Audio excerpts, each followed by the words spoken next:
Assalamualaikum warahmatullahi wabarakatuh. Pelaksanaan mengafani jenazah.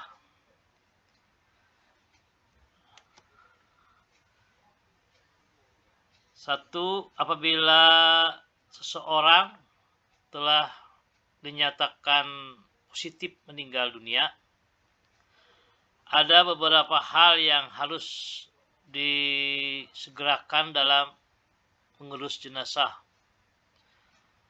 oleh keluarganya, yaitu memandikan, mengafani, menyolati, dan menguburnya. Namun sebelum mayat itu dimandikan, ada beberapa hal yang harus diperhatikan terhadap kondisi jenazah, yaitu sebagai berikut. 1. Pejamkanlah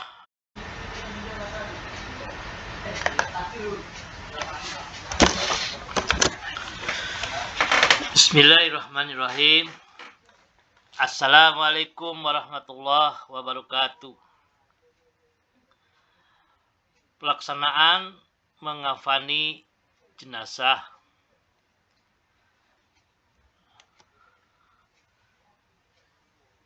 Satu, apabila seseorang telah dinyatakan positif meninggal dunia, ada beberapa hal yang harus disegerakan dalam mengurus jenazah oleh keluarganya,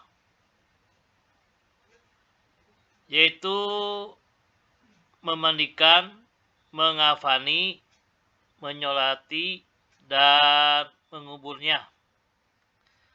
Namun sebelum mayat itu dimandikan, ada beberapa hal yang harus diperhatikan terhadap kondisi jenazah, yaitu sebagai berikut. 1. Pejamkanlah matanya dan mohonkanlah ampun kepada Allah SWT atas segala dosanya. Yang kedua, tutuplah seluruh badannya dengan kain sebagai penghormatan dan agar tidak kelihatan auratnya. Yang ketiga, ditempatkan di tempat yang aman dari jangkauan binatang. Yang keempat, bagi keluarga dan sahabat-sahabat dekatnya, tidak dilarang mencium si mayat.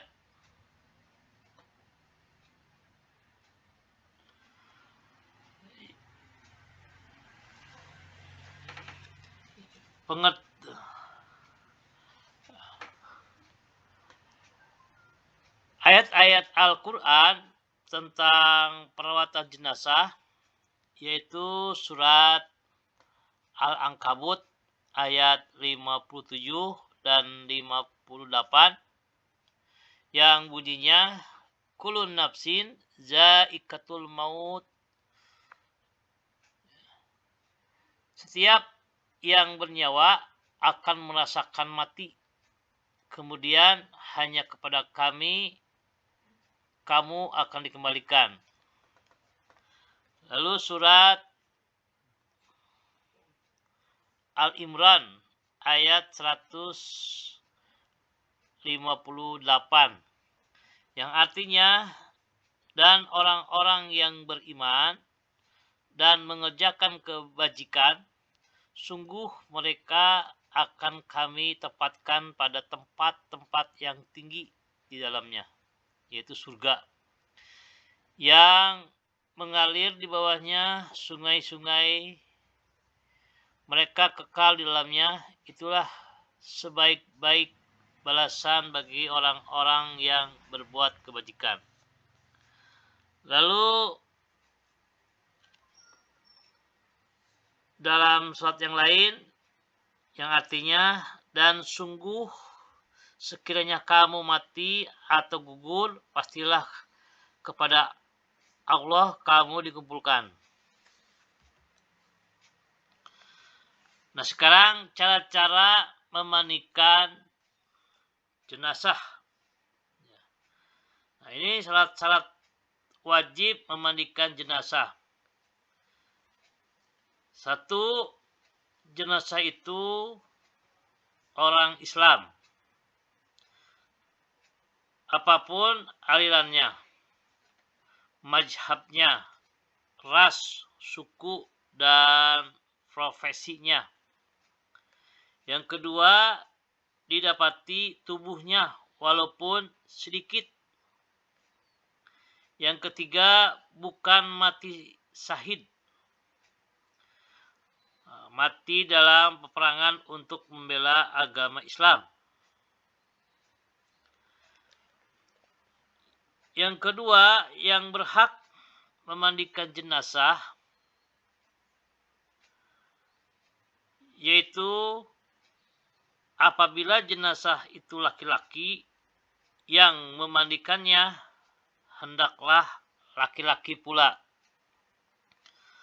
Perempuan tidak boleh memandikan jenazah laki-laki kecuali istri dan mahramnya. Yang kedua, apabila jenazah itu perempuan, hendaklah dimandikan oleh perempuan. Laki-laki tidak boleh memandikan kecuali suami atau mahramnya. Yang ketiga, apabila jenazah itu seorang istri, sementara suami dan mahramnya ada semua, suami lebih berhak untuk memandikan istrinya. Apabila jenazah itu seorang suami, sementara istri dan mahramnya ada semua, istri lebih berhak untuk memandikan suaminya.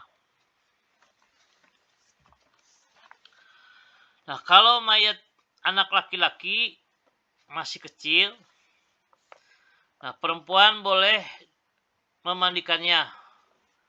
Begitu juga kalau mayat anak perempuan masih kecil, laki-laki boleh memandikannya. Berikut ini tata cara memandikan jenazah. Di tempat tertutup agar yang melihat hanya orang-orang yang memandikan dan yang mengurus saja. Mayat diletakkan di tempat yang tinggi seperti dipan. Lalu dipakaikan kain basahan seperti sarung agar auratnya tidak terbuka. Mayat didudukan atau disandarkan pada sesuatu, lantas disapu perutnya sambil ditekan pelan-pelan agar semua kotorannya keluar. Lantas dibersihkan dengan tangan kirinya. Dianjurkan menggunakan sarung tangan. Dalam hal ini boleh memakai wangi-wangian agar tidak terganggu bau kotoran si mayat. Setelah itu, hendaklah mengganti sarung tangan untuk membersihkan mulut dan gigi si mayat. Membersihkan semua kotoran dan najis. Lalu mewudukan. Setelah itu membasuh seluruh badannya. Disunahkan membasuh 3 sampai 5 kali. Air untuk memandikan mayat sebaiknya dingin, kecuali udara sangat dingin atau terdapat kotoran yang sulit dihilangkan. Boleh menggunakan air hangat.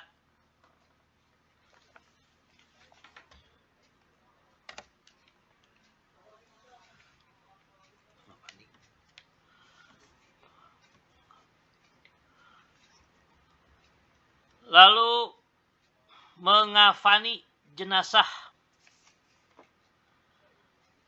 Pembelian kain kafan diambil dari uang si mayat sendiri. Apabila tidak ada orang yang selama ini menghidupkannya yang membelikan kain kafan, jika ia tidak mampu, boleh diambilkan dari uang kas masjid atau kas RT RW atau yang lainnya secara sah apabila tidak ada sama sekali. Wajib atas orang muslim yang mampu untuk membiayainya. Kain kafan paling tidak 1 lapis, sebaiknya 3 lapis bagi mayat laki-laki dan 5 lapis bagi mayat perempuan. Setiap 1 lapis di antaranya merupakan kain basahan. Abu Salamah radhiyallahu anha menceritakan bahwa ia pernah bertanya kepada Aisyah radhiyallahu anha, berapa lapiskah kain kafan Rasulullah SAW? 3 lapis kain putih, jawab Aisyah. Ini hadis rawahu Muslim. Cara membungkusnya adalah hamparkan kain kafan helai demi helai dengan menaburkan kapur barus pada setiap lapisannya. Kemudian si mayat diletakkan di atasnya, kedua tangannya dilipat di atas dada dengan tangan kanan di atas tangan kiri. Mengafaninya dan tidak boleh asal-asalan. Apabila kalian mengafani mayat saudara sekalian, kafanilah sebaik-baiknya. Ini hadis riwayat Muslim dari Jabir Abdullah radhiyallahu anha. Menyalati jenazah. Nah, setelah dikafani, disalatin. Orang yang meninggal dunia dalam keadaan Islam berhak untuk disolatkan. Sabda Rasulullah SAW, solatkanlah orang-orang yang telah mati. Hadis rawahu Ibnu Majah. Solatkanlah olehmu orang-orang yang mengucapkan La ilaha illallah. Ini hadis rawahu Daruqutni. Dengan demikian jelaslah bahwa orang yang berhak disalati ialah orang yang meninggal dunia dalam keadaan beriman kepada Allah Subhanahu wa taala.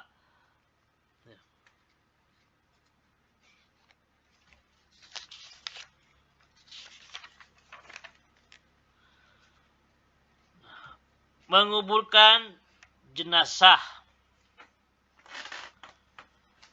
Perihal menguburkan jenazah ada beberapa penjelasan sebagai berikut.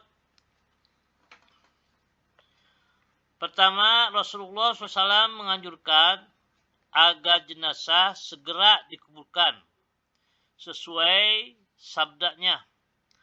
An Abi Hurairah radhiyallahu anhu, an Nabi sallallahu alaihi wasallam qala asri'u bil junuzih. Dari Abu Hurairah radhiyallahu anhu dari Nabi Muhammad SAW bersabda, segerakanlah menguburkan jenazah. Ini hadis riwayat Bukhari Muslim. Nah, yang kedua, sebaiknya menguburkan jenazah pada siang hari. Mengubur mayat pada malam hari diperbolehkan apabila dalam keadaan terpaksa, seperti karena bau yang sangat menyengat meskipun sudah diberi wangi-wangian, atau karena sesuatu hal lain yang harus disegerakan untuk dikubur. Yang ketiga, anjuran meluaskan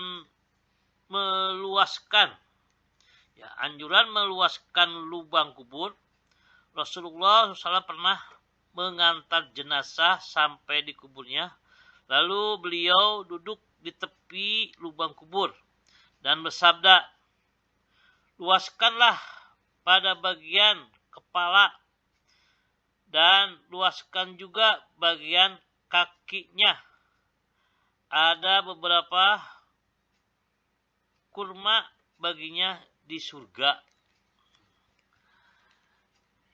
Yang keempat, boleh menguburkan 2-3 jenazah dalam satu liang kubur. Hal itu dilakukan sewaktu usai perang Uhud.